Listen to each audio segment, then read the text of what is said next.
안녕하세요. 저는 최근 인간관계에 대한 두려움을 극복하고 새로운 삶을 살게 된 사람입니다.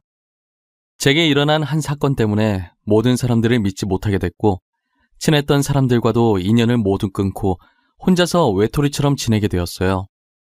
그렇지만 사람은 사람으로 있는다는 말이 있듯이 저와 같은 일을 겪은 한 사람을 만남으로써 과거의 일을 함께 극복할 수 있었어요. 게다가 이 사람 덕분에 제 삶은 이전보다 더 승승장구할 수 있었죠. 이렇게 좋은 날이 제게 오려고 과거에 그렇게 아팠는지도 모르겠다는 생각이 들었어요. 생각만 해도 가슴이 아파오는 이 이야기를 다시 꺼내게 될 줄은 꿈에도 몰랐지만, 저 같은 일이 여러분들께는 절대 생기지 않았으면 하는 마음에 이렇게 글을 몇 자 적어보려고 합니다. 저는 어릴 때부터 자동차나 비행기, 배같이 탈 수 있는 이동수단을 좋아했었어요. 그래서 성인이 되면 비행기 기장이나 선원이 되고 싶었죠. 둘 중에 뭐 할지 고민하다가 그래도 사고 나면 배가 더 안전하지 않을까 싶어서 선원을 선택했어요. 만약 배가 물에 잠기기 시작하더라도 빠르게 구명조끼 입고 수영해서 나오면 될 것 같았거든요. 저는 해양고 해양대를 졸업하고 나서 꿈에 그리던 선원 생활을 시작했어요. 선원들은 한번 배를 타기 시작하면 평균적으로 기본 3개월, 길게는 1년 정도 타고 내려오는데요. 평균이 그렇다는 것이고 짧게는 단기로 1, 2개월 만에 탈 때도 가끔 있습니다. 하지만 저는 돈을 많이 벌고 싶어서 기본 5개월 정도는 타고 오는 것 같아요. 대신 집에 아내가 혼자 있어서 괜히 걱정되는 마음에 1년은 넘긴 적이 없어요. 매번 타는 거지만 탈 때마다 집에 혼자 남아있을 아내가 걱정이 되더라고요.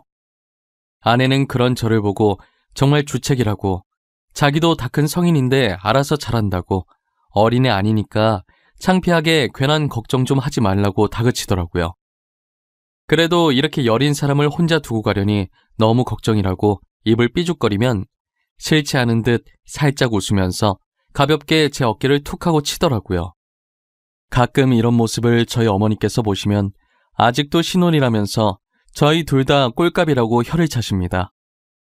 저희 어머니 말씀처럼 제가 한번 집을 나가면 몇 개월간 배를 타고 오다 보니 배에 내려서 오랜만에 만나면 여전히 연애하는 기분으로 신혼 분위기를 내고 있어요. 한두 달 뜨겁게 사랑하고 다시 몇 개월간 배에 올라타서 떨어져 지내고, 이런 생활을 계속 반복하는 거죠. 몸은 멀리 떨어져 있지만 그래도 작업 시간을 제외한 나머지 시간엔 틈틈이 아내와 통화를 하곤 해요. 전화하는 시간만 되면 둘이서 얼마나 애틋한지 마치 로미오와 줄리엣 같다고나 할까요? 저번에는 배가 해외까지 나갔어야 하는 일이 있어서 1년 가까이 타고 내려서 2달 정도 쉴 수 있었는데, 처음으로 오랜 기간 동안 떨어져 있어서 그런지 그때는 유독 애틋해지더라고요. 2달 쉬고 나면 바로 또 5개월 정도 배를 타야 해서 그동안 저희 부부는 1시간도 떨어지지 않았어요. 그렇게 2달이라는 시간은 눈 깜짝할 사이에 지나가 버렸고 저는 다시 배에 올라탔습니다. 이번에도 그렇듯 배를 타고 있는 동안 아내와 전화를 안 한 적이 한 번도 없었어요. 힘든 작업을 마치고 씻자마자 잘 준비는 안 하고 아내에게 전화를 걸었어요. 아내는 있었던 일들을 조잘조잘 얘기하는데 저는 그 얘기를 듣는 시간이 제일 행복했어요. 아내 목소리를 듣고 있으면 그날 있었던 피로가 정말 눈 녹듯 사라져버렸죠. 가끔 작업이 많아서 엄청 피곤한 날엔 아내 목소리를 자장가 삼아 들으면서 잘 때도 있어요. 제가 어느 순간부터 아내 말에 대답이 없으면 아내는 잠들었다는 걸 알아차리고 알아서 전화를 끊었어요. 그렇게 5개월의 시간을 보내고 집에 와보니 아내가 밥을 차려놓고 저를 반기더라고요. 아내가 저한테 다가오는데 제가 배에 올라타기 전보다 살이 많이 쪄 있더라고요. 전체적으로 몸을 훑어보는데 제 시선이 아내의 배 쪽에 멈췄어요. 마치 아내의 배가 임신한 사람처럼 살짝 볼록하게 나와 있더라고요. 여보, 나 없는 동안 너무 잘 지낸 거 아니야? 볼살 오른 것 좀 봐. 배도 많이 튀어나온 것 같고. 당신 뱃살 나오는 거 싫어서 조금이라도 살찌면 운동했었잖아. 아, 나 임신했어. 그래서 운동 못해. 아이가 먹성이 얼마나 좋던지 땡기는 거 다 먹다 보니까 이렇게 됐네. 아기 낳고 다이어트 다시 해야지. 임신했다고? 왜 나한테 말 안 했어? 나한테 말했어야지. 가리는 음식은 없었어? 입덧도 없고? 혼자서 얼마나 힘들었어. 우리 애 벌써부터 효자야. 입덧 없었어. 그러니까 이렇게 살이 쪘지. 당신 가고 며칠 뒤에 병원 가서 임신 진단 받았는데 괜히 걱정돼서 일 제대로 못할까봐 말 못했어. 그래도 말했어야지, 미련한 사람아. 착해 빠져가지고 맨날 내 걱정만 하고. 나 당신 애기 낳을 때까지는 배 안 탈 거야. 내가 집안일 다 할 테니까 그동안 하고 싶은 거 하면서 지내. 진짜? 그럼 나 주말에 친구랑 놀다 와도 돼? 간만에 친구 만나서 스트레스 좀 풀고 싶어. 친구도 그동안 애들 키운다고 못 만났었거든. 그래, 놀다 와. 오랜만에 만나는 거라 할 말도 많을 텐데 늦게 와도 돼. 대신 외박은 안 돼. 알겠지? 혼자 집에 있으면 심심하단 말이야. 그렇게 저는 주말에 아내가 친구와 편하게 놀 수 있도록 해줬어요. 아내도 애기 잘못될까봐 집 밖에 안 나갔었는데 간만에 외출이라 신나는지 얼굴에 웃음꽃이 폈더라고요. 혼자 남아서 빈집을 둘러보다 결혼 사진을 보는데 나간 지 30분밖에 안 된 아내가 너무 보고 싶더라고요. 저도 제 자신이 이 정도까지 팔불출일 줄은 몰랐어요. 잘 가고 있는지 전화해보고 싶었는데 너무 집착하는 것처럼 보일까봐 전화도 안 했어요. 그러다 얼마 지나지 않아 정말 오랜만에 고등학생 때 친했던 친구한테 전화가 온 거예요. 저는 반가운 마음에 친구 이름이 뜬 화면을 보자마자 전화를 받았어요. 정세야, 이게 얼마만이야? 거의 1년 만에 전화하는 거 아니냐? 잘 지내지? 요즘은 뭐하고 지내? 아직 그 회사 잘 다니고 있고? 나야 뭐 늘 똑같지. 나 이제 그 회사 안 다녀. 다른 회사로 이직했어. 근데 너 지금 배 안 타나 봐? 아, 배 탔다가 며칠 전에 내렸어. 요새 자꾸 장기간 배 타느라 너 보지도 못했네. 우리 집에 한번 놀러와. 너 원래 나 배 안 탈 때 자주 왔었잖아. 편할 때 불러주면 갈게. 그런데 너 여전히 와이프랑 사이 좋나 보다. 배 내리자마자 영화관 데이트 오고. 아주 부러워. 진짜 보기 좋다, 야. 뭔 소리야? 영화관 데이트는 무슨. 나 지금 집인데? 혼자 소파에 앉아서 멍 때리고 있다. 밖에서 나 닮은 사람이라도 봤냐? 집이라고? 나 지금 영화관이거든. 아까 팝콘 사다가 지수씨 봤는데? 너도 같이 온 줄 알았어. 너 있었으면 인사하려고 했는데 혼자 계시길래 괜히 아는 척하면 부담스러우실까봐 인사도 못했어.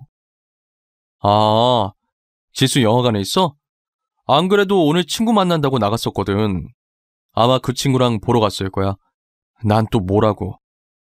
아내가 평소에 영화 보는 걸 엄청 좋아해서 저희 연애할 때도 영화관에 엄청 갔었거든요.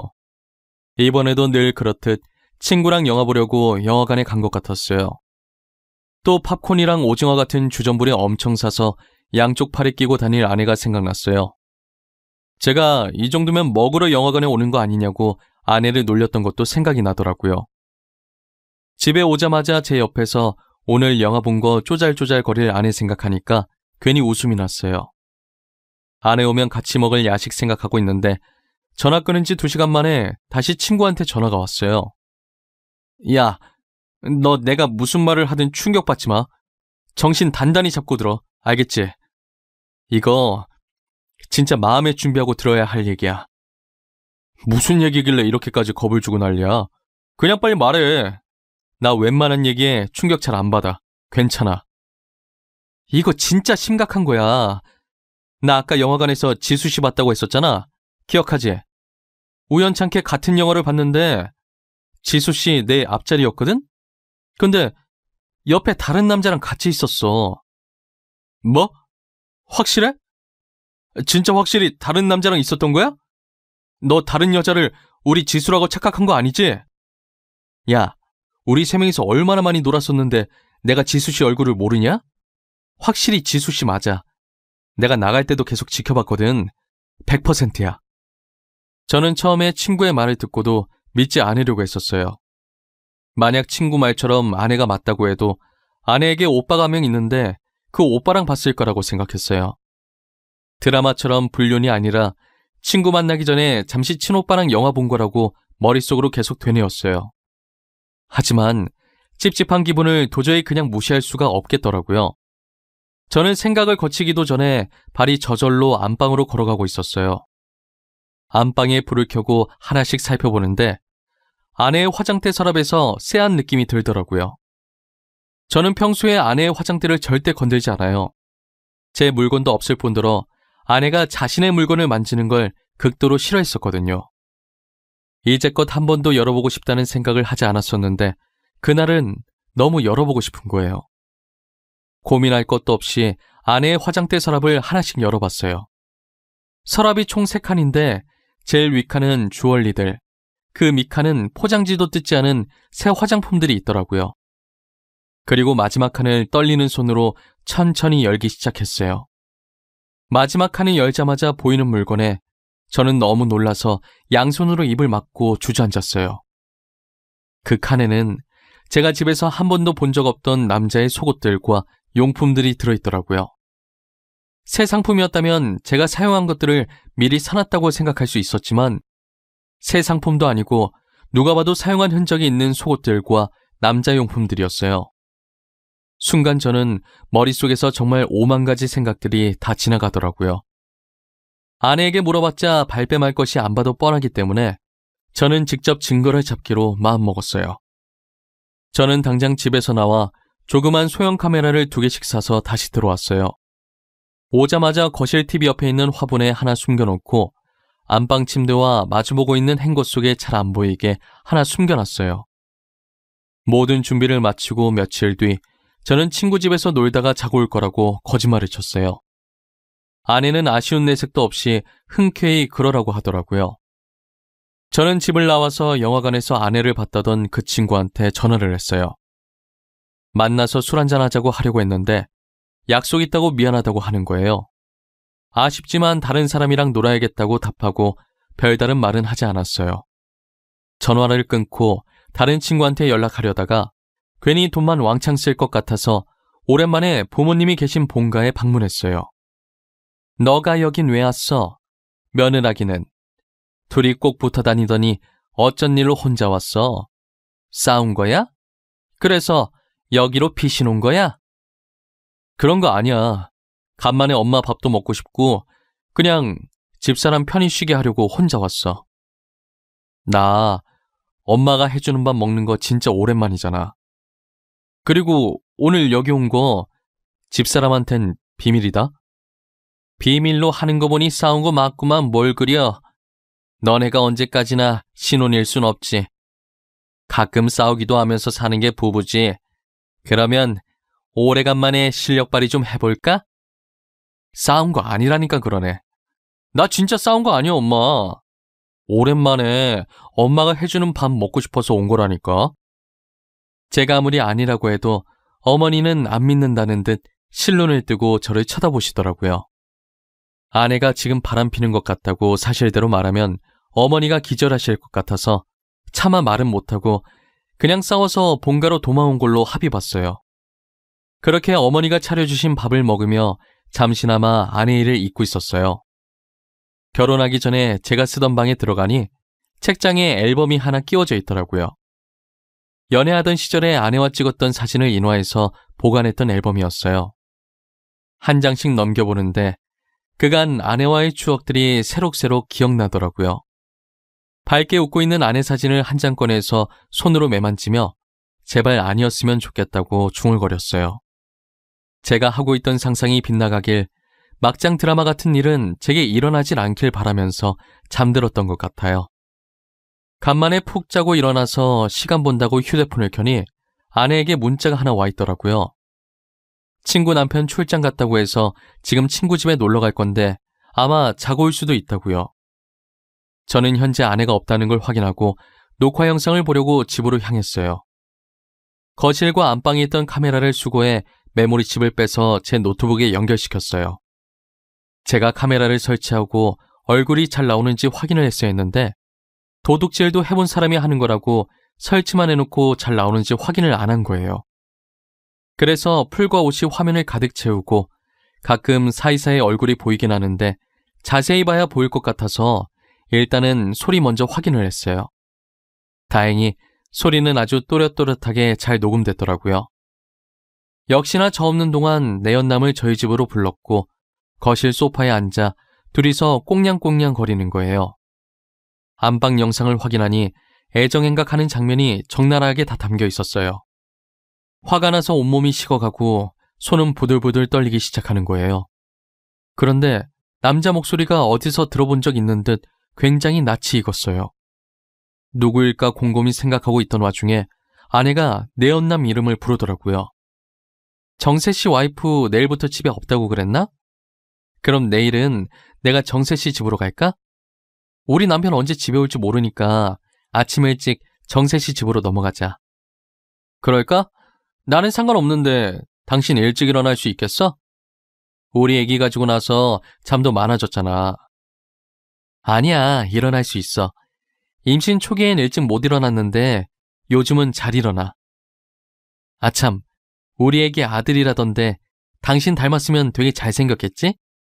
당신 닮은 이쁘장한 아들이 태어날 수도 있지. 그래도 난 딸이었으면 했는데 조금 아쉽다. 아들 서운해, 그러지 마. 난 딸이든 아들이든 당신 애라서 그런지 뭐든지 다 소중해. 빨리 우리 애기 만나고 싶다. 이름은 뭐로 하지? 아내 입에서 나온 이름은 다름 아닌 영화관에서 아내를 봤다고 했던 제 친구였는데요.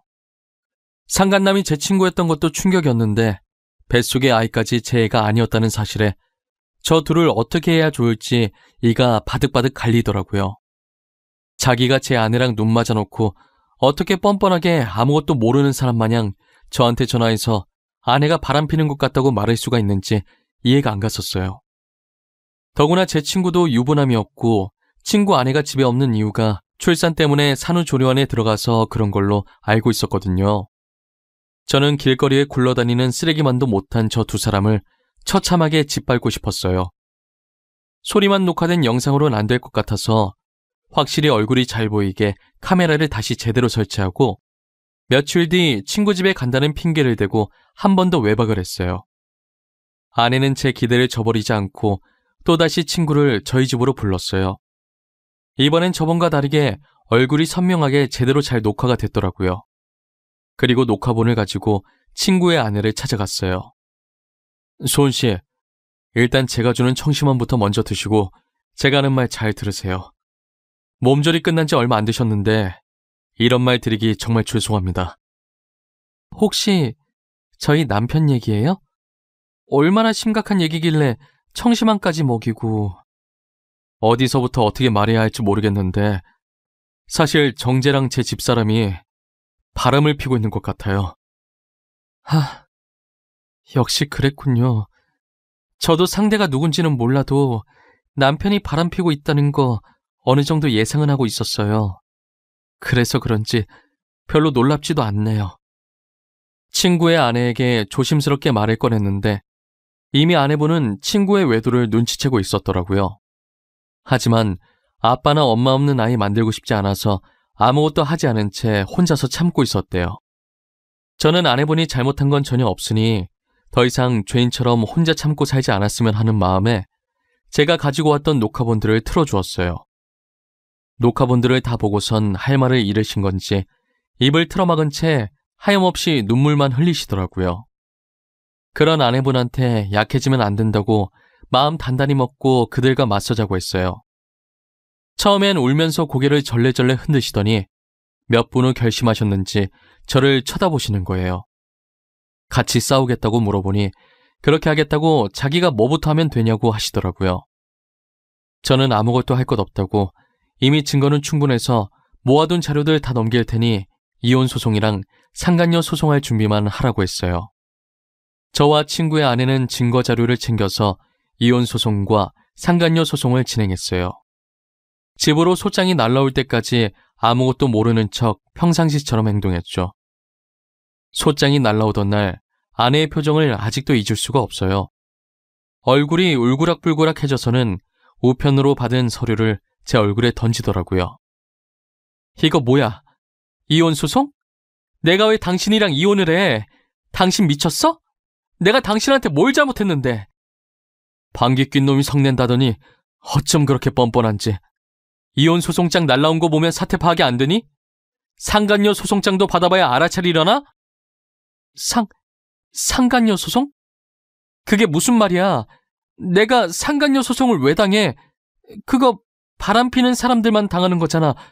근데 내가 왜 당하냐고. 눈치가 없는 거야? 눈치가 없는 척하는 거야? 네가 바람을 폈으니까 당하겠지. 아마 정세도 이혼 소송장에 상간남 소송장도 받았을 거야. 누가 벨 누르네.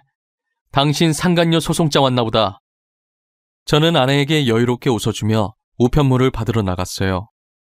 제가 했던 말처럼 상간녀 소송장이 배송 왔더라고요. 받은 서류를 아내 손에 꼭 쥐어주면서 그거 들고 내 집에서 당장 나가라고 했어요. 아내는 서류가 우그러질 때까지 주먹을 쥐고 온몸을 떨면서 저를 째려보더라고요. 나갈 생각도 안 하고 우두커니 서 있길래 손수 제가 직접 아내 짐을 싸기 시작했어요. 그리고 아내 화장대를 가리키면서 제일 마지막 칸에 있는 남자 속옷들도 챙겨줘야 하냐고 물으니 쿵쿵거리며 저한테 다가와서 양손으로 제 멱살을 잡고 소리를 지르더라고요. 저는 제 멱살을 잡고 있는 아내의 손을 떼고 그 손에 짐이 든 가방을 쥐어줬어요. 그리고 바람난 친구에게 전화를 걸어 지금 당장 아내를 데리고 가라고 얘기했죠. 친구에겐 아직 우편물이 도착하지 않았는지 어색하게 웃으면서 그게 무슨 소리냐고 황당해 하더라고요. 당장 2년 데리고 가라고. 내 말 못 알아들어? 다시 말해줘? 나 다 알고 있으니까 내 눈앞에 있는 네 내연녀 데리고 가라고. 성환아, 일단 진정해. 진정하고 내 말 좀 들어봐. 우리 그런 사이 아니야. 너가 뭔가 오해를 하고 있는 모양인데. 내가 바본 줄 아나. 너네 나 몰래 만나고 있던 거 다 알아. 증거까지 다 있는데 어디서 오리발이야. 당장 2년 안 데리고 가? 증거? 혹시 그거 우리 집사람도 알아? 아직 집사람은 모르는 거지? 성원아, 집사람한테 말한 거 아니지? 어? 나 집사람 없으면 안 돼. 제발 부탁할게. 말하지 말아줘. 왜? 왜 말하면 안 되는데? 항상 뒤에서 구린 짓 하는 애들이 들키면 꼭 이런다니까. 남의 가정 깨는 건 괜찮고 자기 가정 깨는 건 안 된다? 내가 이렇게 부탁할게. 아니다. 나 너가 하라는 거 다 할게. 그러니까 우리 집사람한테만 말하지 마. 나 집사람 없으면 죽어. 너네 집엔 아직 소송장 안 갔나 보다. 아마 오늘 안에 도착할 거야. 위자료나 준비해놓고 있어. 그리고 이거 스피커폰이라 네 내연녀 지금 이거 듣고 울고 있네. 꼴 보기 싫으니까 당장 데리고 가. 저는 친구에게 당장 저희 집에 있는 자신의 상간녀를 데리고 가라는 말만 하고 전화를 끊어버렸어요.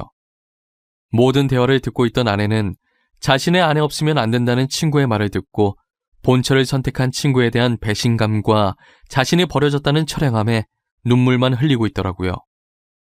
그러더니 갑자기 뱃속에 있는 애 핑계를 대면서 제게 매달리기 시작하는 거예요.